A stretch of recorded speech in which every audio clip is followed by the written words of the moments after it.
अब बात करते हैं हम केडिया नोवेमेक्स के फाउंडर सुशील केडिया से। और आज मंगलवार है, गुड़ी पड़वा है और आज सुशील का जन्मदिन भी है। हैप्पी बर्थडे सुशील। सबसे पहले तो आपको जन्मदिन की बहुत थैंक यू बहुत अनुज। शुभकामनाएं और ईश्वर से यही कृपा करेंगे, यही उम्मीद करेंगे कि आपके ऊपर कृपा बनी रहे और आप इसी तरीके से हमारे लिए इतनी शानदार कॉल्स लाते रहें और आपकी हेल्थ वेल्थ सब बरकरार रहे इस साल। बड़ी मिठास है आपकी इन शुभकामनाओं में, तो उसके लिए विशेष धन्यवाद।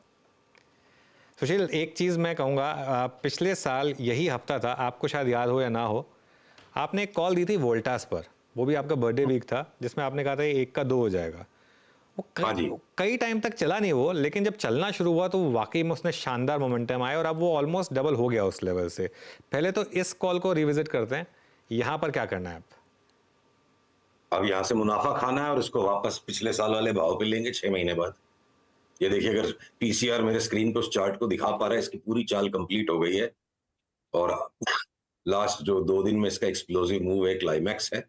तो जब भी ये 3-4 दिन के बंद भाव के नीचे बंद आया, खाओ पियो भूल जाओ, वापस 700 रुपए मिलेंगे 6 महीने में। ठीक है। एक और स्टॉक जो मुझे आपसे डिस्कस करना है, गोदरेज प्रॉपर्टीज। आई थिंक हमने डिस्कस किया था ये स्टॉक करीब 2100 पर। अब इसमें अच्छे मोमेंटम है, यहाँ पर भी क्या प्रॉफिट बुक करना है? हाँ देखिए, 2100 पर हमने ज्यादा नहीं 15 दिन पहले बात की थी, 2 मंगलवार पहले न्यू हाई का हमारा अंदेशा था। आज वो अब आ चुका है और यहाँ से प्रॉफिट टेकिंग के लिए बिल्कुल तैयार हो जाइए।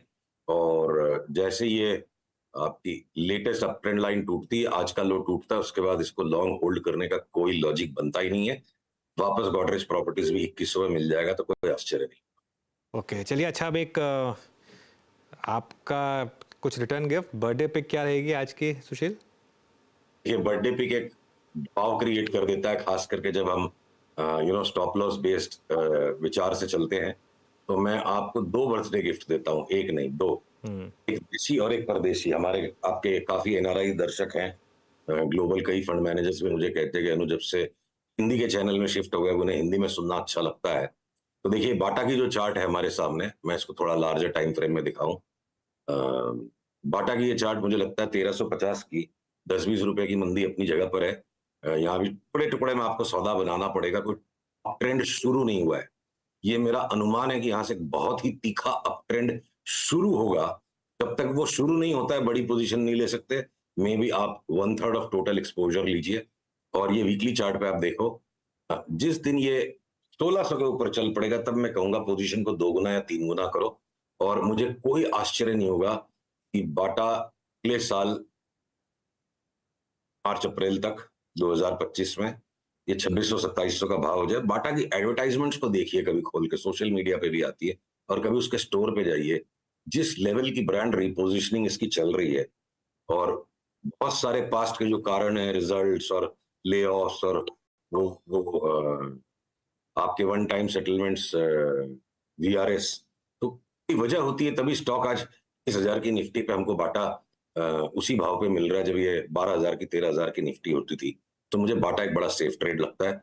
और आपके ग्लोबल निवेशकों के लिए ऐसे बाटा डबल हो जाएगा, वैसे देखिए टेस्ला की वीकली चार्ट है। मैं इसको और थोड़ा जूम करता हूँ डेली व्यू में, मुझे लगता है यहाँ से टेस्ला भी डबल हो जाएगा। हालांकि इसको 1 साल नहीं लगेगा, बाटा को आराम आराम से बढ़ना है, और टेस्ला मुझे लगता है अगले 3 से 4 महीने में डबल हो सकता है। तो ये मैं, अगर किसी तरह से इन्हें बर्थडे पिक में आप क्वालिफाई करना चाहो, तो ये मेरे 2 बड़े स्ट्रॉन्ग कॉल्स हैं।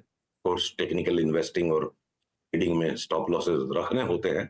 तो बाटा, जो लोग सिर्फ इंडिया में निवेश करते हैं और जो इंडियंस, चाहे वो एनआरआई हो, चाहे यहाँ से भी जो रिपैट्रिएट करके पैसे अब आरबीआई की स्कीम में इन्वेस्ट, $150,000 आप साल में इन्वेस्ट कर सकते हो। तो मैं कहूंगा टेस्ला और एप्पल भी आप ले सकते हो। एक चार्ट मुझे अनुज और दिखाने दीजिए। टेक्निकल एनालिसिस की भाषा सारे संसार में चलती है। ये देखिए एप्पल की चार्ट। ये एप्पल मुझे कम से कम 50% उछलने की तैयारी में लगता है, और ये किसी भी टाइम चाल शुरू हो जाएगी। 168 वाला 240-50 हो जाएगा। तो टेस्ला, एप्पल और बाटा, ये 3 मेरे बिग पिक्स हैं। सुशील जी, वीरेंद्र बोल रहा हूँ। पहले तो मेरी तरफ से आपको एक बार फिर से जन्मदिन की बहुत बहुत शुभकामनाएं। मन बहुत की ही शांति, धन्यवाद। धन और स्वास्थ्य सब आपको मिले। आ, एक स्पेस और जहां पे बाजार बहुत इंटरेस्टेड है जानने के लिए कि बॉटम बन गया कि नहीं बन गया, और आप देखिए दो चीज़ तो उसमें से एक आईटी डिफेंसेस में और एक आपका आप एफएमसीजी, दो स्पेस ये और एक हो गया केमिकल बास्केट, जिसमें बड़े एग्रेसिव शॉट्स थे इस मंथ में, शॉट्स आए भी। इन तीनों पर आपका व्यू, और इसमें से बेस्ट प्लेस्ड क्या है अपस्विंग को खेलने के लिए जो रिवॉर्ड अच्छा दे रहा है इस वक्त? तो देखिए, त्वरित लाभ की आकांक्षा, अगले 1 घंटे में ही मालामाल हो जाए, रातों रात अरबपति हो जाए, इस भावना से बहुत बड़ी संख्या में लोग बाजार में आते हैं और पैसा देके चले जाते हैं। फिर जब मैच्योरिटी लौटती है तो चाहे आप वैल्यू पिक्स की, कोई लोग इन्वेस्टिंग करते हैं, कुछ लोग ग्रोथ में करते हैं, और एक टेक्निकल के सहारे से आप लीडर्स एंड लैगार्ड्स को चुनते हैं। तो देखिए, वो जो बचपन में कहीं कोई मेले में गए होंगे तो जो झूला होता था ना, ऐसे गोल घूमता था, तो आपका आपका उद्देश्य उन सेक्टर्स को पकड़ना जो ऊंचाई पर चढ़ेंगे। तो आपको ऑब्वियसली खराब खबरों के बीच में नीचे उतरती चीज को लेना, ऊपर चढ़ने के लिए वही स्पेक्यूलेशन है। तो वीरू, आपने तीनों वो ताश के 3 इक्के में कहूंगा इस वक्त। अभी देखिए, मेटल्स में जो तूफान मचा हुआ है, बैंक्स में तूफान मचा हुआ है, लार्ज कैप फार्मा थक गया, तो वहां से मुझे लगता है पैसा निकलेगा। और आपने लाइंस जो क्रमशः तीनों सेक्टर बताए, लार्ज कैप आईटीज, केमिकल्स और एफएमसीजी, ये बिल्कुल मुझे डिफेंसिव प्ले लगते हैं।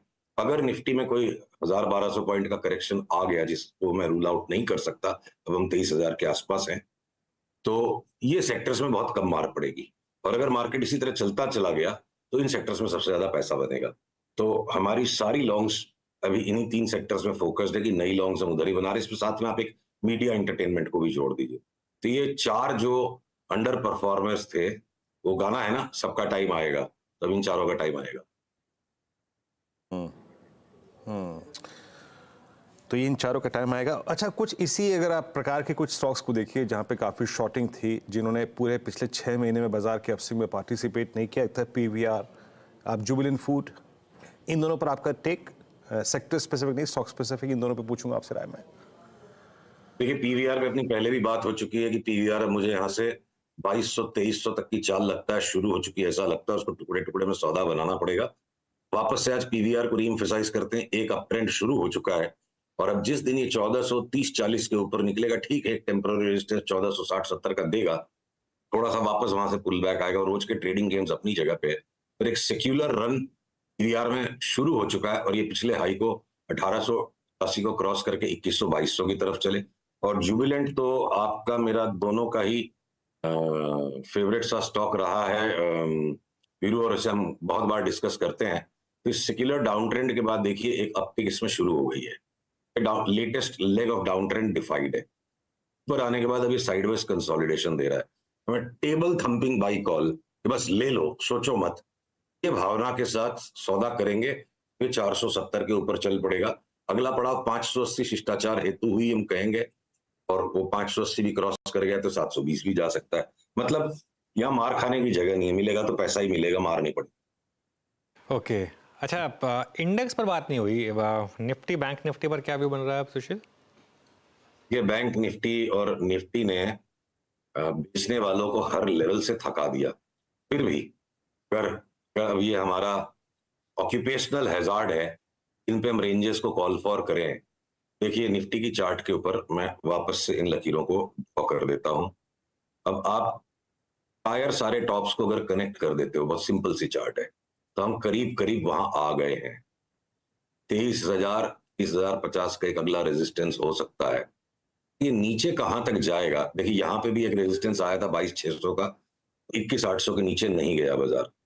ठीक है, उस टाइम बी ग्रुप के स्टॉक्स में लोग पिट गए थे ज्यादा, कोई बड़ी बात नहीं लगती मुझे कि ऊपर की लाल रेखा तोड़े बिना निफ्टी एक बार वापस आ जाए 22,000 तक, और फिर वापस चुनाव के नतीजे के बाद यहां तक आके, उसके बाद अभी तक का ये हमारा अनुमान है। देखिए, all forecasting is an imagination first, with the help of studying the past you make your imagination modest. तो ये मेरी कल्पना है कि ये बाजार के आगे की ट्रेजेक्ट्री है। मेरी कल्पना को मुझे बदलना पड़ेगा अगर ऊपर की लकीर टूट जाती है, नीचे की लकीर टूट जाती है। तो ये अभी प्रोजेक्टेड पाथ निफ्टी का मैं देख रहा हूं जून महीने तक। चुनाव में जो भी अच्छे परिणाम आएंगे और उसके बाद इस बाजार को जाना है। अमेरिका के भी बाजार देखिए उसी तरह से पोजीशन है, तो सारी चीजें आपस में जुड़ेंगी। एक बार वहां यूएस इंटरेस्ट रेट्स बहुत बुरी तरह से गिरेगी तो स्पाइक आ सकता है, तो स्पाइक के बाद भी लगातार कंटिन्यूअसली इंटरेस्ट रेट्स गिरती चली जाए, मुझे बीच में इस चार्ट को दिखाने की अनुमति दीजिए। देखिए ये बहुत महत्वपूर्ण चार्ट है। बाप बड़ा ना भैया, सबसे बड़ा रुपया। तो आप लिक्विडिटी की चार्ट को, पैसे की चार्ट को नहीं मिस कर सकते। 10 ईयर बॉन्ड यील्ड देखिए, सिर्फ एक रैली बना रहा है और ये रैली अब किसी भी टाइम रिजॉल्व होना शुरू हो जाएगी नीचे की तरफ। कम से कम मैं 3.25 तक की चाल को एंटिसिपेट करता हूं मई के महीने तक। चाहे टेस्ला और एप्पल जैसे स्टॉक जो फट जाएंगे आसमान में, या हमारे यहाँ पे नजारा और हैप्पीएस्ट माइंड्स और टानला सॉल्यूशंस जैसे स्टॉक्स हमें मल्टी बैगर लगते हैं, तो क्या पता ये falling declining interest rate justify करे। शायद समय का मैं किसी और दिन में दिखाऊंगा। पास्ट में भी इस तरह से एक तरफा इंटरेस्ट रेट्स का स्लाइड आया है। एक बार मार्केट यूफोरिक होता है और उस यूफोरिक फ्रेंजी में फाइनल टॉप बनता है, तो हो सकता है 22,000 जाके वापस 23,500 आए, तब तक यूफोरिक फ्रेंजी बी ग्रुप के स्टॉक्स में हो लेगी। और अगर कोई कारण से ये यूएस 10 ईयर रेट 3.25 के भी नीचे चला गया तो सुखद समाचार नहीं होगा, फिर पेंडिमोनियम मच जाएगा। ऑलराइट सुशील, बहुत बहुत शुक्रिया आज हमारे साथ जुड़ने के लिए, और आपको एक बार फिर से आपके जन्मदिन की बहुत बहुत शुभकामनाएं। Enjoy your day. Thank you so much. चलिए